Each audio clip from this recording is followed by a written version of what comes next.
All right, hello and welcome to today's webinar, Assuring GRESB Success, Data to Disclosures to Decisions. We'll give it just another minute or so to allow people to join as they are piling in, and then we'll get started. Meanwhile, hello, fellow panelists. I was thinking about 30 seconds of chatter here, and I was like, you know what? Weather, holidays, sports, what do you want to talk about?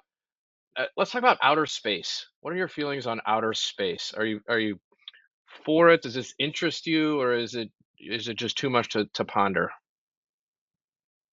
Nate, you're smiling. What do you think? I think outer space is cool. I'm gonna stay down here on the surface if that's cool. But if you want to go, I fully support you exploring. I appreciate that. Tammy, would you be early to accept the ride to Mars, or would you be kind of a laggard on such a thing? Laggard. Life is too good in San Francisco. I don't need to explore any other area just yet. But Got it. Ryan, I have thought about the Blue Origin trips that you can buy. Not there yet financially. Got it. Ryan, I thought you were gonna ask Dan what he dressed up for us for Halloween. Dan, the final word and touche. We should be talking about Halloween. What'd you do? Oh, there's so much to explore here that I've got nothing on outer space. What did I do for Halloween? I dressed up as a businessman and I was on an airplane. Sorry. That is not extremely creative, but we have plenty of creative stuff to get started here with. All right, so two housekeeping items. This webinar is being recorded. The recording will be distributed after the session. We have a lot of time toward the end of the webinar to answer questions, but if you have a question at any point, you can submit it in the GoToWebinar control panel in the questions section. We'll attempt to answer as many questions as we can. Whatever we don't get to, we do intend to follow up on. So go ahead and ask those questions. So welcome again. Thank you to the audience for joining. We are excited to have you here with us today. The discussion is titled Assuring GRESB Success, Data to Disclosures to Decisions. We'll be discussing strategies and tactics and sharing stories that help guide the performance of responsible investing. We'll highlight the importance of data quality, disclosures, and the decisions that drive value. That is because ESG means business, as we probably all know by now. So thank you first to our expert panelists for joining us as well. We have Tammy Tang from Northbridge Partners, Nate White from Forvis Mazars, and Dan Winters from GRESB. I am Ryan Nelson from Conservice. Let's more formally introduce this talented cohort and the organizations they represent. We'll start with Northbridge Partners. Hi, everybody. My name is Tammy Tang. I'm a managing director at Northbridge Partners. I sit on the investment team. Northbridge Partners is an infill industrial operator. We're headquartered in Boston. Our footprint is about 12 million square feet across the East Coast. And that footprint is around about from southern New Hampshire down to Florida. We're currently about 40 employees strong with over $3 billion of assets under management. Excellent. Thank you, Tammy. Nate. Thanks, Ryan. Really thrilled to be here with you today. And before I jump into me and four of us, really encourage participants to ask questions. We want this to be beneficial for you. So use that functionality, and we're happy to talk about anything that may be top of mind for you. My name is Nate White. I'm a CPA by trade. I lead the ESG assurance practice for Forvis Mazars. We're one of the largest public accounting firms in the world. We have about 7,000 people in the US and 40,000 worldwide. We're really pleased to be a GRESB partner and find the space really interesting. We're proud to be the only public accounting firm in the US to partner with GRESB, and those public accounting firms have really been keeper of the capital financial markets for many years, and we hope to find that same role in this evolving ESG and sustainability space. Our role in that GRESB ecosystem is really to provide data assurance and EMS assurance. That external verification is found to be pretty interesting to our clients, have somebody take an independent cold look. And so that's great. And if you pop to the next slide, one of the things that we're really proud about at Forvis Mazars is that I find any excuse to throw up on the screen for 10 seconds is our NPS scores, which is basically our clients and their likely recommendation of us to a friend. So if you're interested in data assurance, like to talk through the process, please reach out to me after, and thrilled to be here with our esteemed panel. And what about the GRESB? Ryan, always a pleasure to do these with you and with our friends. So, greetings, everybody. I'm Dan Winters, Senior Director at GRESB. Many of you know about the GRESB, but for those that are new, we assess and we benchmark the ESG performance of real assets. And this is real estate and infrastructure from a fund level perspective. And then we provide this validated data to the capital markets. And so on the next slide, we'll see kind of a little bit of the history here of GRESB. So we've been, it's a tailored ESG framework for either portfolios of buildings, and these are held by private equity funds or listed REITs, or infrastructure funds and the assets that they also have positions in. We were created in 2009 by a handful of institutional investors. And when you think about the questions within GRESB, they're first and second order material issues that matter to LPs, the big, CalPERS and CalSTRS, the sovereign wealth funds, the providers of capital into the private equity market. And then from that come KPI metrics and measures, energy, water, waste, greenhouse gas emission data. And this data is sometimes challenging to acquire. And so having processes and procedures to verify and assure this data that's coming in is really what we're all creating together. GRESB was created, we were spun out of academia, so we have these roots that go back to Mustique University and UC Berkeley. And then ultimately we're meant to progress the industry forward. And with that comes evolving ESG indicators, things like net zero commitments. And what does that mean? And how do you count carbon then become, the issues of our time? We've got 14,000 plus submissions to the benchmarks. And so a long history of data, and we're really excited to keep pushing the industry forward. Thank you, Dan. I do appreciate the GRESB framework. As you know, we've been reflecting on 15 years of GRESB, and very thankful for pushing the industry forward and for organizations like Forvis and Northbridge who are participating. So with that, let's talk a little bit about, just for a minute, about me. I'm Ryan Nelson. I oversee the ESG department, 155 people here at Conservice. Conservice is about 3,500 team members across the entire organization. We are the largest utility management solution provider in the US, 7.3 million service points, 3 billion square feet of ESG that we support over across 31,000 properties. Energy Star Partner of the Year for a long time, and you can read these things here. So we go from utility management, as we say, we get value out of the utility bill all the way to the boardroom. So that's what we do. So let's move to the next slide, and the last official slide of the day. Well, kind of, but let's talk to this slide. I think this is a really cool thing. Northbridge Partners has developed a framework called Responsible Investor.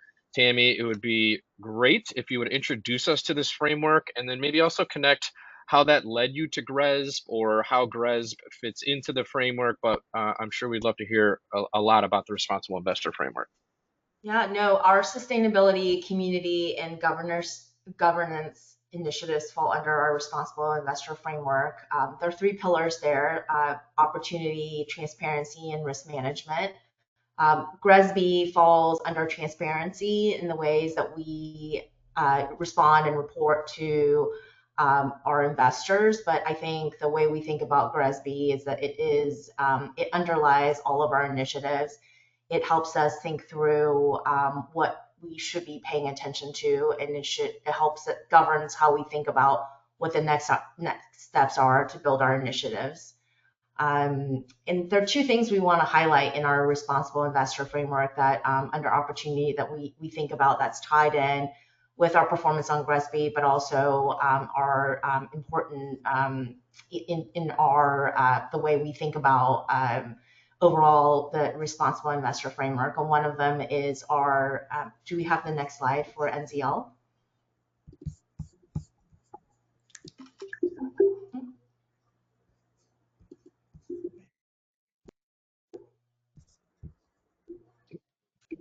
I can quickly walk through. So we have two really key initiatives that we can highlight under our framework that I think also integrates with GRESB. One of which is our net zero logistics platform, where we bring and invest in clean energy infrastructure to our assets. That includes solar, battery storage, and EV charging.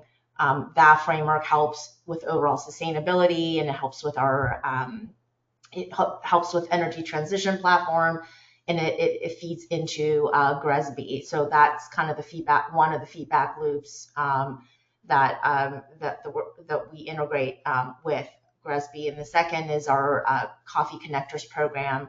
That's a program that we've developed that we work with first generation and underrepresented students and support their access to commercial real estate.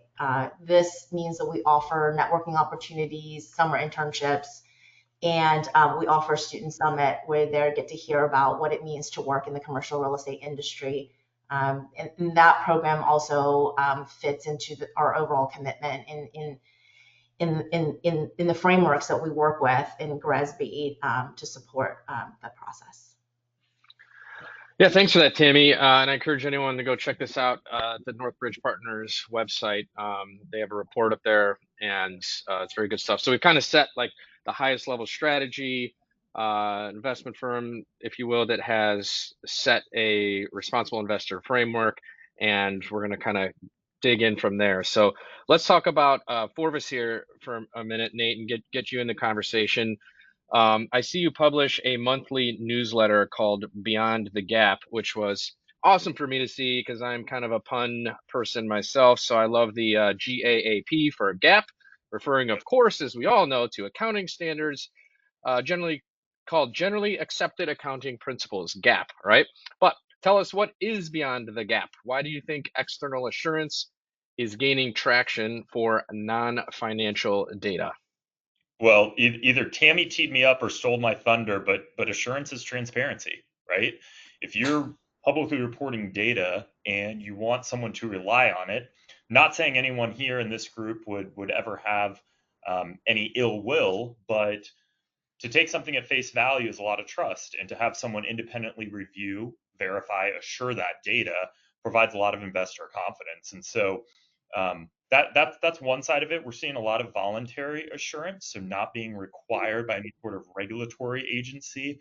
The other thing that's percolating is pre-assurance, which is, hey, we don't know if we're ready or not, but can you come in and take a look and tell us, effectively if we would pass and what we could do better. Well, a lot of companies are obtaining assurance for GRESB or CDP points, right, which we understand as a key driver. Excuse me. The other side of it is they find it really helpful for an internal health check. What is my process? Is it best in class? Is it where I want to be? And what could I do to improve? So every engagement that we have on the assurance side, we not only provide our letter or opinion of assurance, which is what you want for those CDP and GRESB scores and others, but we also provide a listing of recommendations and advice on, hey, here's things that we saw. They didn't impact our opinion. We're still able to issue that we've assured this data, but here's some things that you can improve on year over year. And so one of my favorite parts is seeing that improvement year over year of companies taking that advice and recommendations and really improving their process, whether that be data coverage or IMP documentation or estimation methodology. Excellent. Okay, so for you, Dan, we've now got a responsible investor who set up a strategy and has GRESB as part of their program and is committed to transparency with their investors and others. We understand how an assurance provider sees their role, even pre-assurance. And we'll explore Northbridge's journey in more detail momentarily here. But what do you think so far? Does this sound like it's set up for assuring GRESB success?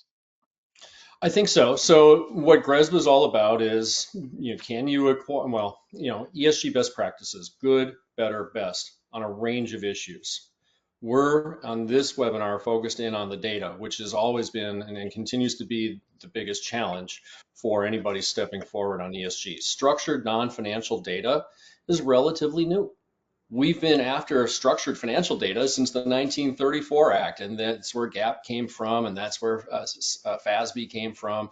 And so there's been 90 years of evolution there, but not so much on the non-financial side. So I think that's what we're all doing together. Nate brought up a great point, right? People publish numbers, and so you take them at face value, but where did this come from? And so when GRESB asked the question starting in 2009, can you acquire the energy, water, waste, and greenhouse gas emission data for this portfolio? People's heads just exploded. You want what? Oh my goodness. And because there weren't processes and procedures. So here we are 15 years later. Some people are very evolved in that journey. Others are just stepping forward now and trying to wrap their arms around this. And it is a process for sure. So there are some questions in GRESB, about the energy, water, waste, and can you acquire this data? Trailing 24 months would be ideal.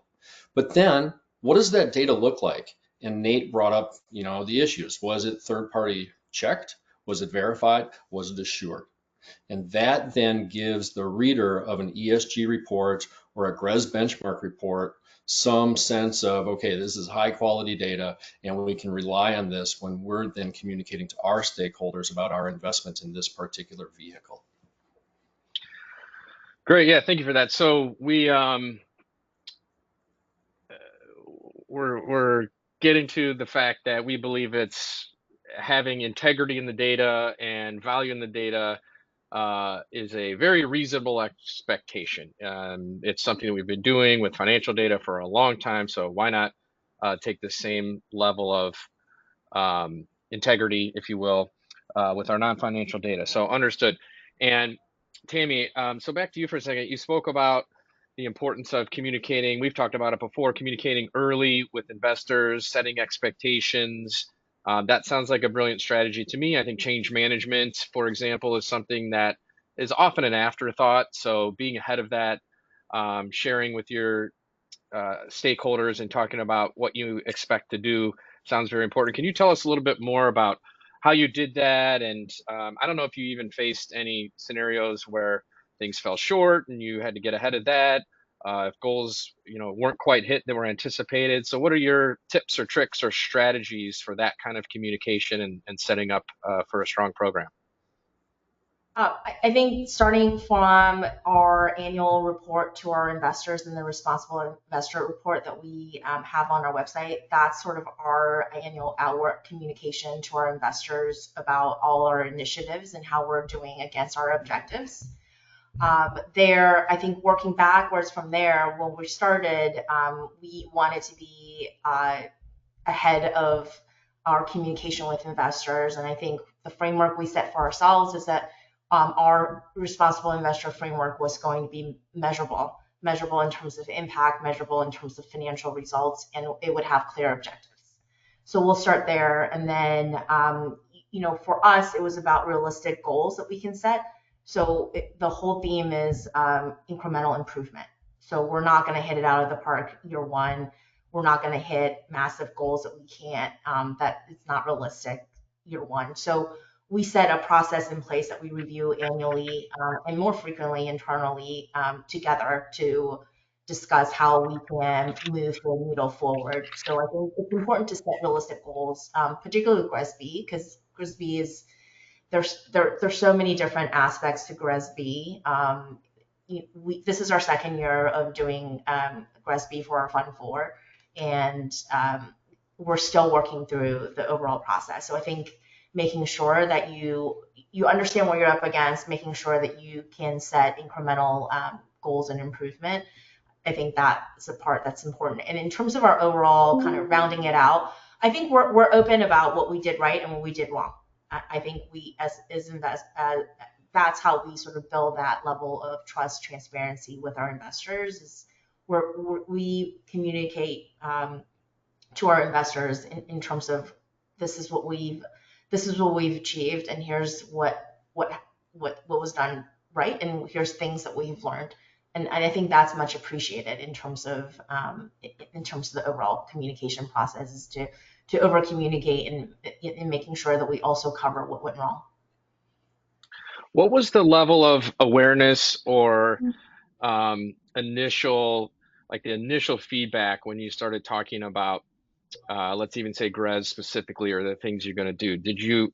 Were investors saying, yeah, we get it, makes a lot of sense? Or are they saying, what is this? What are you talking about? Like, where did you have to start in your communication? Most of our investors understand the why GRESB is in place, why that framework is important.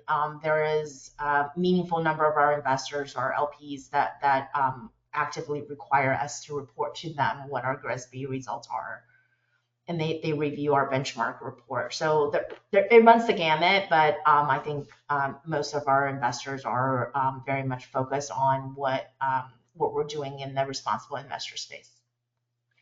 Great. Good job, Dan. The awareness was already there, which I think helps the conversation along. So I feel like we're down the path of a great program here. We've communicated to our investors. They're like, oh, I already heard of GRES. It makes sense to me. Awesome. You've set reasonable goals, talked about the incremental progress and the transparency you're going to have along the way. That's great. Nate, what are the challenges then? Someone says, hey, we've got this great, we think we're set up for success. We need a teammate on the assurance side of things. Are there any challenges getting started? How can we help expedite people who are thinking about going down that path? Maybe even talk about how it went in your relationship with Northbridge. But yeah, people Yeah. are like, I know this needs to be part of it. What am I going to trip on? Yeah, no, great. And maybe I'll talk a little bit about some of the challenges and then give some advice on if you're looking to go down this path or looking to improve your process, which Tam and her team did a great job on. So Dan mentioned earlier, structured non-financial data, it's hard. It's challenging to do that. The other side of it is the appropriate accompanying disclosures of the reporting standard and estimation methodology can really help your users, right, those investors, understand your methodology and your approach to how you calculate your inventory and water, waste, and energy. And so obtaining that data is tough. And then figuring out too, where is that data housed? Is it in a system? Is it in Excel? Is it, back of a napkin, right? And is it being reviewed for accuracy internally? Are you following a control framework where you're having someone take a look at that, maybe checking some of those invoices to ensure conversion factors, emission factors, so on and so forth? So those are kind of some of the challenges. We talked about data coverage, data gaps, completeness is another one, focusing both on the footprint of your locations, your mobile fleet, but then also the completeness of emissions. A common area that we see is just for an example that a lot of companies will miss refrigerants. They'll just not realize that's part of the GHG protocol, and we want to make sure that you have a complete inventory, because that's again a huge risk for us. So on the secondary side of it, if you're looking to go through insurance, I'd always start with a great IMP. That inventory management plan is really going to describe your data collection efforts, your estimation methodologies, and your various metrics that you're collecting. It kind of serves as a roadmap both internally and for anyone else to understand your process. When you have that documented, and it doesn't have to be 40 pages, it can be 3, 5, 8 pages. It really helps you understand, well, this is how my data is ingested, and then here's what we do with it, and then here's what the final report is. So data collection is huge, appropriate levels of review, and then thoughtful estimation and completeness would be the areas I'd really highlight. And maybe I'll put Tammy on the spot. Anything else that you would add as someone on the other side of the fence from an assurance perspective? I think there's a lot that's involved in the assurance process that we didn't appreciate when we started. This past reporting cycle was our first time working with you guys, and we learned a lot.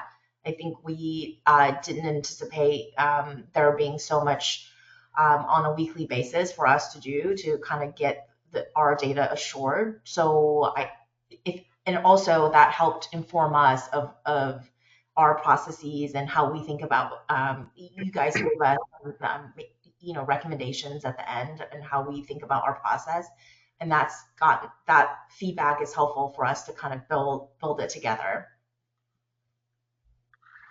Yeah, great. Thank you. Nate, I'll be asking the questions here today. I don't know if you remember what we. My sincere apologies, Ryan. I'm just Nate, kidding. I'm sorry. I almost did it. Oh my gosh, that would have been really bad. Keep going, Ryan. Oh, please do have the conversation. No, it's very good. So I'm going to turn this into a quiz show now. Anyway, Dan, true or false? Well, before I get to that, okay, so now we've heard someone clearly. Tammy and team are taking a very thoughtful approach. Have put a team together. Have great again, set up for success. But true or false, if you are not that well organized, you have some limited resources, or you're concerned about your data quality, you should not get started, and you should do a thorough analysis and take years to figure it out before you start GRESB. So at risk of a double negative, let me just put it in the positive. You should step forward and do the GRESB at any point in time. You don't have to get ready for the prom to get all gussied up, right? Just step forward and do it, because you then learn about your firm. You start to understand the issues, you incorporate the language, and really all of this is about integration into processes and procedures. And there's nothing better than a first step forward. So once you do that, and I mean, what Tammy described, you're doing it beautifully. Your firm is doing great, because the first year in GRESB is just about what is this, right? We have processes and procedures around our firm, and now we've got some other things that maybe we should be thinking about. And oftentimes these are really good ideas that just haven't been able to move forward. They've been stuck within the firm. So then the second year is about kind of getting unstuck and moving those things forward once you realize that your peers might have been a little bit more advanced than yourselves. And the third year, you're hitting your stride. So I think you're right about at that cusp, doing great. Step forward Well and do the done. GRESB right now. Step forward and get started. So yeah, well done avoiding the trick question with the double negative there on the true or false. But yeah, get started. So Tammy, you talked about incremental improvement. Again, I think we're all kind of agreeing that's a great expectation to set. Would you mind sharing maybe a specific example of something that was a nice impact to your GRESB scores, that was an incremental improvement, particular Yeah, tactic or no, strategy? yeah. So following up on Dan's comment, we started early in Fund 4. We started with a 2022 reporting year. At the time, we were still deploying capital, and we're still deploying capital in our Fund 4. We started with a small portfolio of assets and worked through the process of GRESB. And what we realized in terms of incremental improvement from that first year was really a focus on data collection, because the performance, that data and that piece of it within the performance section of GRESB is a key component. And we focused a lot on our strategy for data collection. We worked with Conservice as part of that collaboration and partnership to do to get the data where it is, and then we worked with Nate to get that data assured. That process, incremental improvement, is we realized that this is an opportunity to continue to leverage the relationships our property management teams have made with our tenants to build a utility collection platform. And there, it starts with onboarding new tenants as well as the relationships we've built with existing tenants to start very early in the conversation, because now collecting data is not just about reporting that to GRESB. It's now fully integrated into a benchmarking initiative that's a requirement from regulatory bodies, and it's part of a overall trend to track emissions in our buildings, and that there are also mandatory requirements to reduce emissions in our buildings on a timeline. And then that feeds back into our building and investing in clean energy infrastructure in our buildings. So it's more of a holistic approach that starts with data and getting that data assured.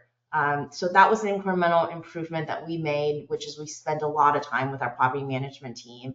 We have a dedicated resource within that team to work with our investors on the collaboration with data collection, and that is supported by Conservice and the technology through Conservice that helps us work through that data collection. That includes using APIs, letters of authorization, and sometimes really just getting through the paper and all the utility bills to get to the data.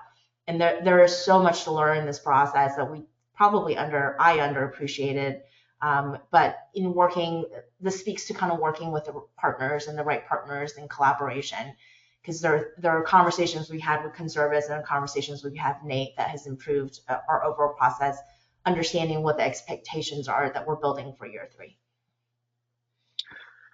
So your organization was pretty partner friendly with this, or understood and was willing to engage partners and be collaborative in the process. It sounds like that was important. Was that kind of an easy message to get through, and people made kind of agreed and nodded along to bring in some partners and be effective? And How do you see that growing over the years, or what do you think it's going to take to continue on your trajectory? We always talk about partnerships in our organization because it's an extension of how we work. I think we bring in partners in situations where there's deep expertise and ability to understand industry best practice. Those are clear situations where we have found our partnerships to be really helpful. These long-term partnerships have helped us scale fast in the process. I think we've done very well between year one, year two in GRESB. And I probably recognize that has a lot to do with getting up the learning curve with our partners. So partnership is an important part of our process. Our teams typically run lean as well. And so partnerships is just a natural extension of what we do. Got it. Dan, so we said, start quickly. And again, Tammy and crew. Oh, you're raising your hand. We'll allow it. Even better. No, keep going. I mean, No. yeah, we're good. Keep going. Yeah, obviously Tammy and team are the experts here, are ambitious and setting things up for success. So that's been great.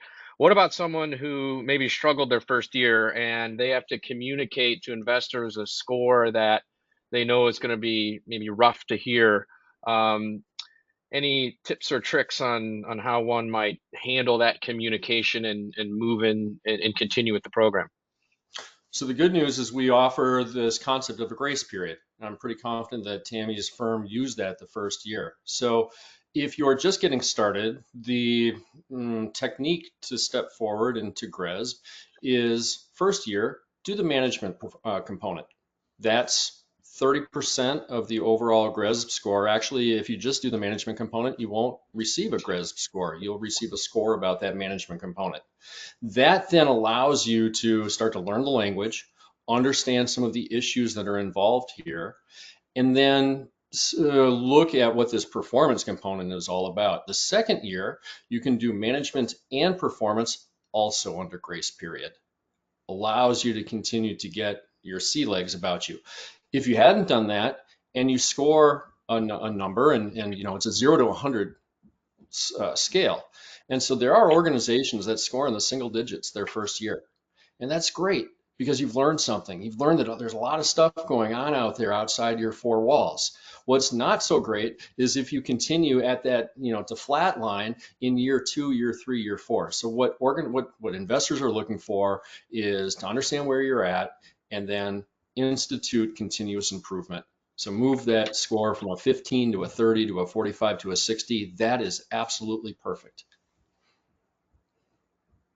Excellent. Thank you for those that strategic and tactical advice. We talked a lot about data, and we're going to continue on data. Obviously, disclosures are an important part of it, and eventually we want to start driving decisions. But for a few more minutes on data, Nate, why don't you tell us a little bit about investor expectations when it comes to the non-financial or the ESG or the sustainability data? Do you think, is it going to be a similar story to what investors are expecting from financial? Are there differences? Are they saying, yep, I get it now, that this is what I'm used to, and now I see it this way? It's easy, or do we still have to message this differently, or what's your experience there? Yeah, my opinion on this is that the expectations are similar, and we want to get to a similar type of capital market where there is widespread assurance and comparability, right, for ESG metrics between companies, because without that comparability, it's really challenging for an investor to make a decision between a couple different funds. The challenge is that reality for our sustainability space that's newer, right? We've been around 20, 30 years, whereas financial markets have been established for over 100. And it took them some time. If you go back for a little history lesson, it took them some decades to really be able to come up with consistency. And now they're all the way at the XBRL, where if you look at a 10K, right, a financial annual report of any publicly traded company, it's the exact same format, and that's intentional. I think we will, as a society and as a culture in ESG and sustainability, move towards that. But I always say with my team and my clients and our engagements, we need a little bit of a grace period as we're still in in some ways, in our infancy, especially around that data assurance. And so the expectations are there and we're moving in the right direction. but the level of rigor and comparability is not the same as financial data right now. And so, as an investor, I'm pleased to see that data is being reported, right? And then I'm even happier if I see it's being assured. And then from there, I need to take it and compare it to other opportunities I may want to invest my capital in. Got it. Yeah. So we're looking for comparability that has an integrity. We'll talk a little bit more about that in a bit. Question from the audience here, Tammy. We talked about some of the tactics you set up for success. We've talked about incremental tactics you've applied. What about building certifications? How does that fit in as a tactic for Northbridge Partners and contributing to GRESB and the resources it takes to achieve a certification? How have you all thought about that? Well, building certifications is a big component of the performance section of GRESB. So it's something that also in kind of our day-to-day operations, we think about what buildings in our portfolio qualify for building certifications. I think that's kind of the one meaningful feedback from GRESB. It's an important aspect of the report, but it's also feeds into how we think about internally.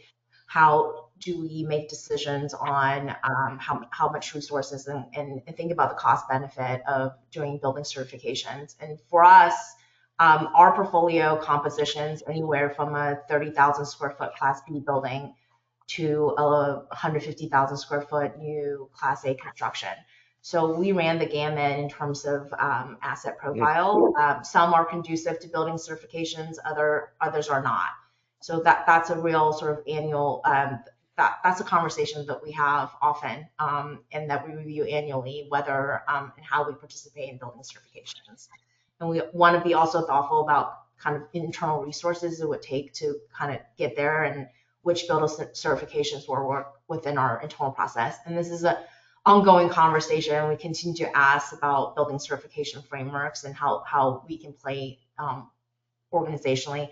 It's on our radar as sort of one other another item that we can, and a tool for us to think about incremental improvement, particularly as it relates to our responsible investor journey, and also how that would impact our GRESB scoring. Yes. So Tammy, this is a very common discussion point within the industry and oftentimes one-on-one with participants. And the history here is certifications account for a sizable chunk in the performance section of points. And so there was this idea that a certification was kind of surrogate assurance because you had to go through a process at the building level to get to something that has a label on it. And so with the portfolio where there's a lot of those, you might imagine that makes the data quality more higher integrity. With the advance of assurance, now we have a circumstance where if assurance can come like this and certifications can come like that. So it's perhaps less important going forward. It was certainly very important to get us here as an industry. So pursue certifications that are valuable to you at various, what I call financial moments of truth, generally ones that are helpful when doing a leasing deal, right? That's great. And know that there are other ways to have that data hit the quality levels that Nate was describing, right? Timeliness, completeness, some good rules of the road. That's what Nate's bringing to the party. So now we're going to start to go like this as an industry. Less emphasis on the certifications, more emphasis on data assurance.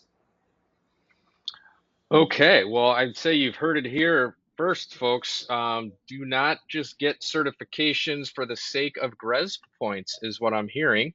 Yes.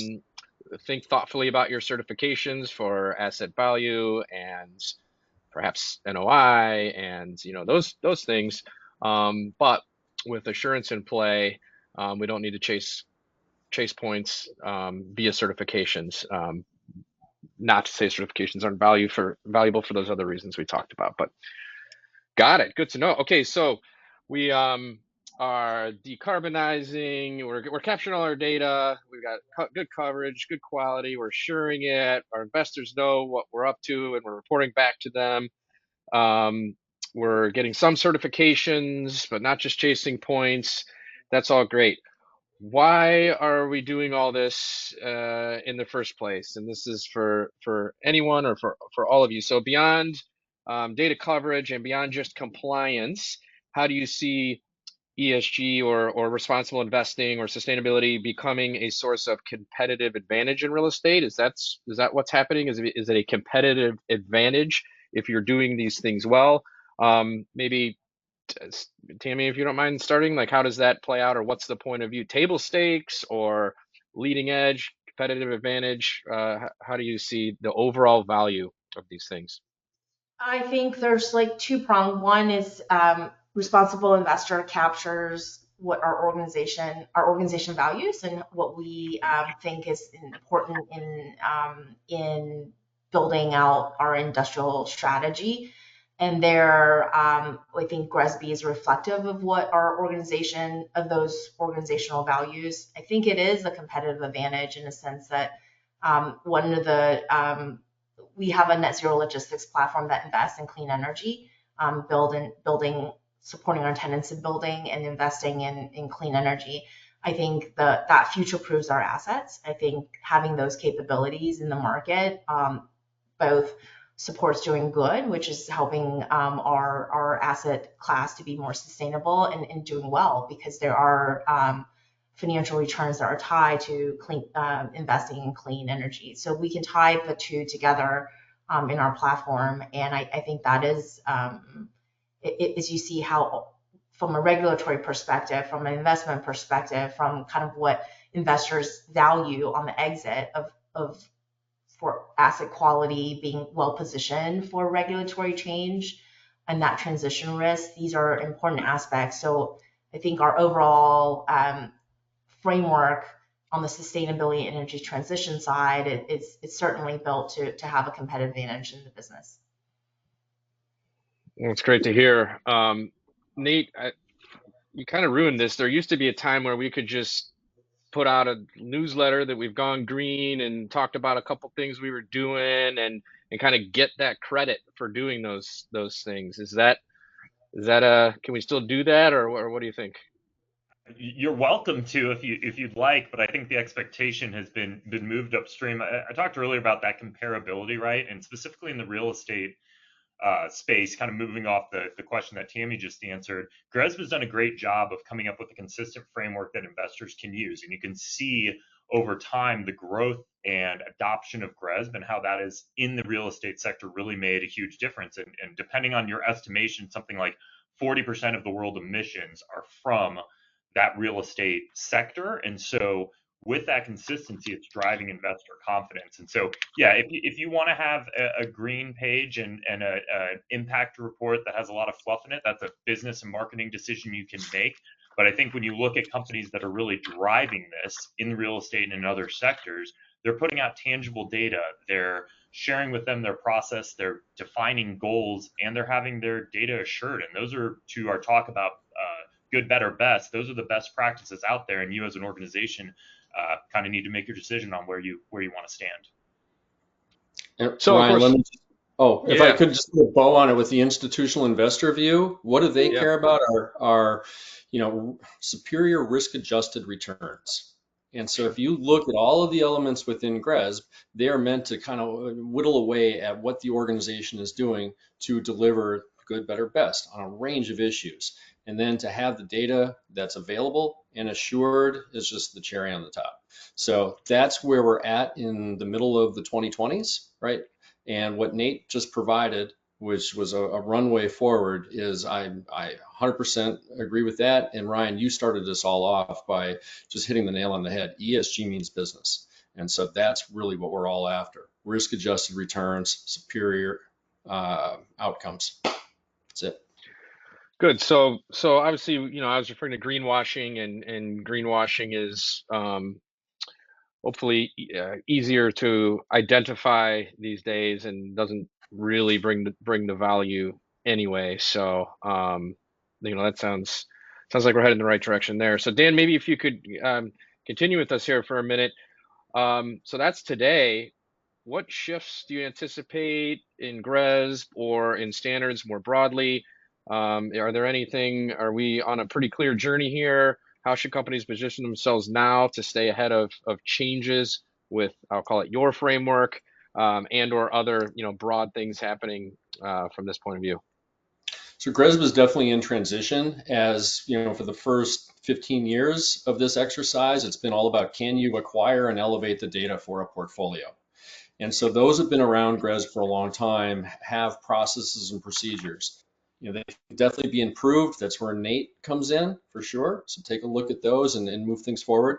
I sort of hinted at the idea where data assurance is going up while building certifications and importance is coming down.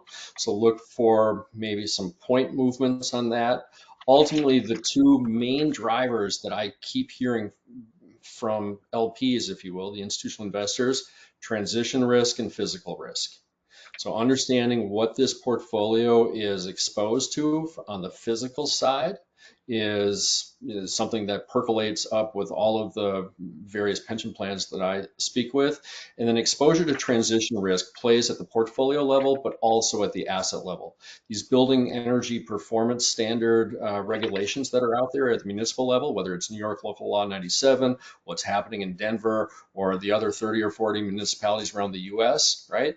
And London's been forward on this with the EPCs. Those are all risks that are that need to be managed.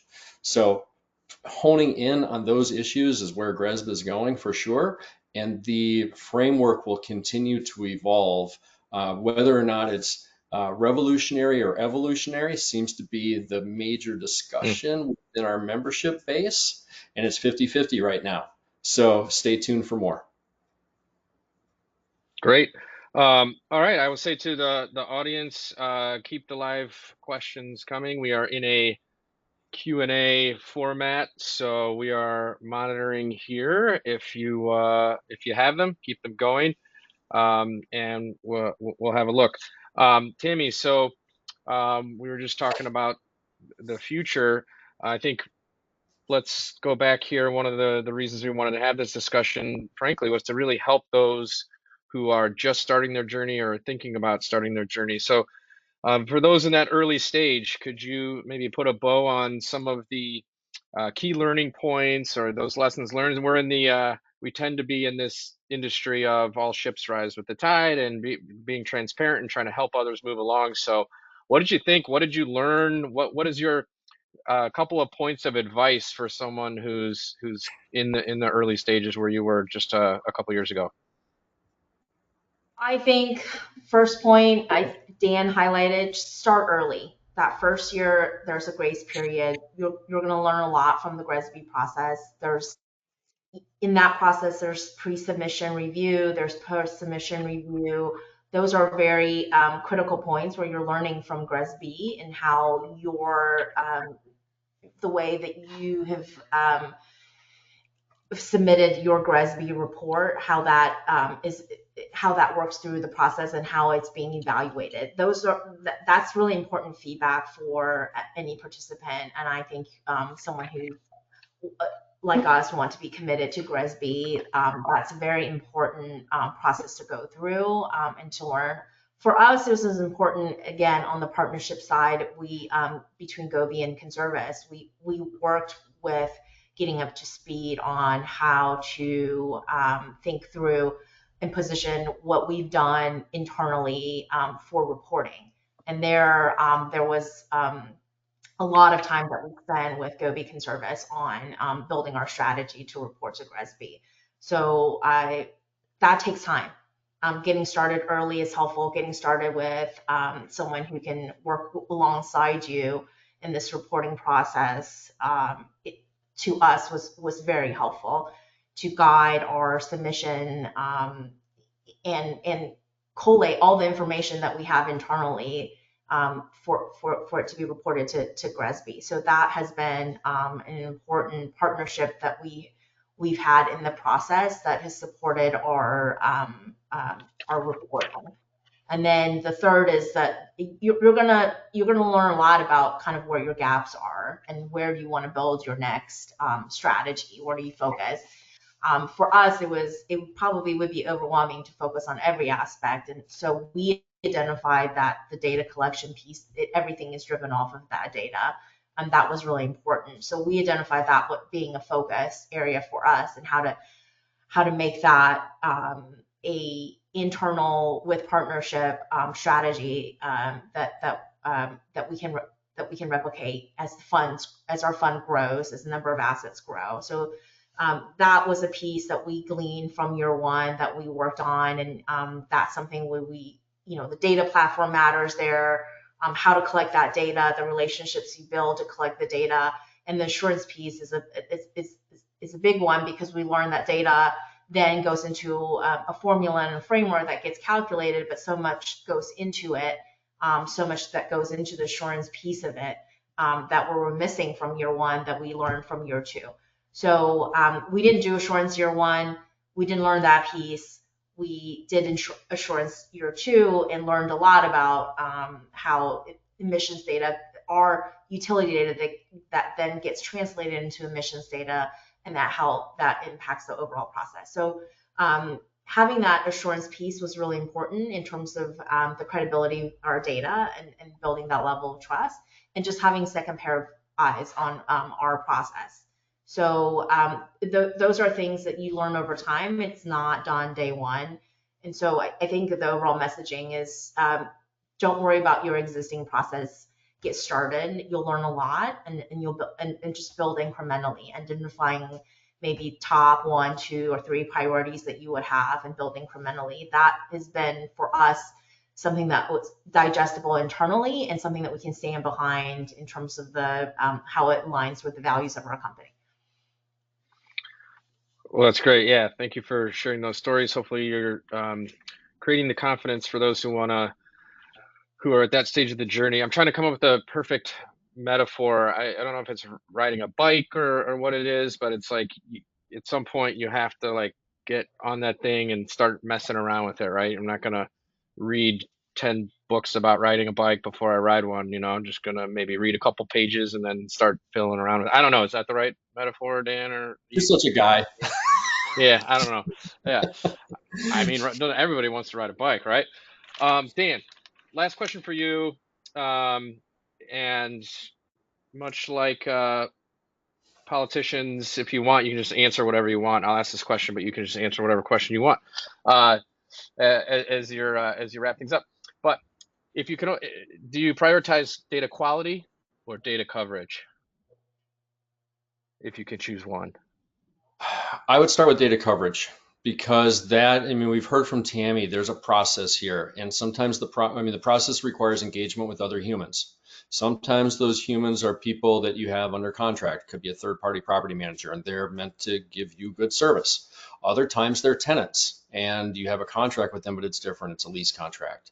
And so oftentimes these take engagements. You're looking for partners in progress. You're looking for, aligned win-wins, if you will, and it's difficult. And so we observe organizations kind of hit, I don't know, oh my gosh, we need to get some data, and then you can get maybe 30% your first year. And then you get to 45 but 60, 65%, and now you start to bump, and you need to keep pushing forward. So getting the coverage right is in place is key. And then you can start to refine with groups like Nate, who come in as experts and say, let's talk about your process. Let's talk about how to improve that. And then that typically improves quality. So that's my nickel's worth here. Nate, what do you think? Is that about right? Yeah. I completely agree. I use the clapping emoticon. I don't know if I did. I saw that. I missed it. I saw it. Yeah. Okay, I had the exact same response. Data coverage is a lot harder to improve, and so again, we don't want to shy away from hard things, but work on the data coverage, and the data quality I think is a little bit easier to fix on the back end or estimate. And so again, Ryan, working with Conservice, we've been really pleased and impressed to see if we're at a certain percentage of data coverage for one of our mutual clients, and you will help them establish strategies to get that up to 60 or 70 or wherever it may be. And once you get that higher data coverage, then you really can establish a process that's pretty smooth, and you don't have to go backwards from there, except if you're expanding and getting into new assets, obviously. Mm-hmm. Great. Well, what I gathered is that from the beginning, we're not a lot of the four of us aren't excited to get to space or be space travelers, and we are kind of grounded here on this planet of ours. And what I'm hearing is it takes a lot of human engagement and collaboration to effectively do or perform responsible investing. So, Tammy, thank you for sharing all of your stories and being so transparent and progressing with the framework and ensuring that responsible investing is happening, so that we can take care of this planet. We don't have to. If we do go to space, it's for a pleasure trip, not because we're escaping. So that's what I was thinking about as we were wrapping up. So any I can last play on that. words? So Ryan, Yeah, go. if I may, so when you're staring up at the stars, think about GRESB as the North Star. It is the thing that's meant to drive this industry forward, and it will continue to evolve. Last year, we introduced the idea of net zero. Do you have a policy on that? Do you have a target on that? And what does it look like? And so that was new. And there will be additional new things coming down the road for sure. And GRESB is that North Star to bring us forward. Brilliant, Dan. When I stare at the stars, I don't know that I have been thinking about GRES, but maybe I will. I will think about GRES even more often. But again, thank you very much to everyone here. That concludes today's webinar. The recording will be sent out shortly. If you have any additional questions, feel free to reach out. You can get to us somehow, I'm sure. Thank you very much, Tammy, Nate, Dan, host and panelist, and audience. I really appreciate it, and have a wonderful day, everybody, and a wonderful weekend. Great job, Ryan. Thank you. Thank you.